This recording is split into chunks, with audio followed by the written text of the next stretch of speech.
Hey friends, நீங்க தூங்கும்போதே உங்க பணம் எப்படி பெருகும்னு யோசிச்சிருக்கீங்களா?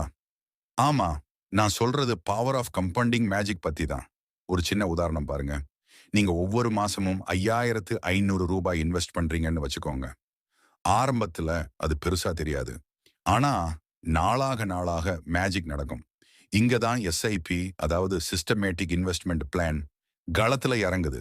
எஸ்ஐபியே உங்க பண விஷயத்துல உதவி பண்ற நண்பரா நினைச்சுக்கோங்க. இது நீங்க ரெகுலரா ஒரு குறிப்பிட்ட அமௌண்ட் மியூச்சுவல் ஃபண்ட்ஸ்ல இன்வெஸ்ட் பண்ண உதவும். இதுலயும் பெஸ்ட் என்னன்னா, ஆரம்பிக்கிறதுக்கு நிறைய பணம் இருக்கணும்னு அவசியம் இல்ல.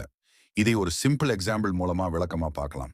நீங்க ஒவ்வொரு மாசமும் ரூ. 5,000 வருஷத்துக்கு 12% வட்டி விகிதத்துல இன்வெஸ்ட் பண்றீங்கன்னு வச்சுக்கோங்க.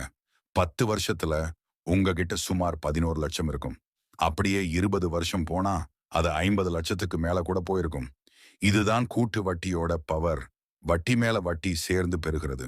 சீக்கிரமா ஆரம்பிச்சா உங்க பணம் அதுக்கு தகுந்த மாதிரி பெருகும். இப்போ நீங்க யோசிக்கலாம், இன்வெஸ்ட்மெண்ட்னா ரிஸ்க் இல்லையா? கண்டிப்பா. ஏற்ற இறக்கம் இருக்கும். ஆனா எஸ்ஐபி மூலமா நீங்க அந்த ரிஸ்க நீண்ட காலத்துல பரவலா இருக்கிற மாதிரி பார்த்துக்கலாம். இது மட்டும் இல்லாம இந்தியாவுல நம்பிக்கையான நிறைய மியூச்சுவல் ஃபண்ட்ஸ் இருக்கு. உங்களோட இலக்குகளுக்கு ஏத்த மாதிரி ஒரு ஃபண்ட நல்லா விசாரிச்சு தேர்ந்தெடுங்க. இன்னொரு விஷயம் என்னன்னா, எஸ்ஐபி ஆரம்பிக்க ரொம்ப ஈஸி. வீட்டிலேயே ஆன்லைன்ல பண்ணிடலாம். ஒரு தடவை செட் பண்ணிட்டா, அப்புறம் உங்க பணம் பெருகிறத பாருங்க. அப்போ எதுக்கு இன்னும் யோசிக்கணும்? சின்னதா ஆரம்பிங்க, ரெகுலரா இன்வெஸ்ட் பண்ணுங்க. கூட்டு வட்டி மேஜிக் உங்க எதிர்காலத்தை மாத்தும். ஞாபகம் வச்சுக்கோங்க, இன்வெஸ்ட் பண்ண சரியான நேரம் நேத்து. அடுத்த சரியான நேரம் இப்போ. சரி, இன்னைக்கு இவ்வளவுதான். பணம் சம்பாதிக்க இன்னும் நிறைய டிப்ஸ் தெரிஞ்சுக்க லைக் பண்ணுங்க, ஷேர் பண்ணுங்க, சப்ஸ்கிரைப் பண்ணுங்க. அடுத்த வீடியோல பார்க்கலாம்.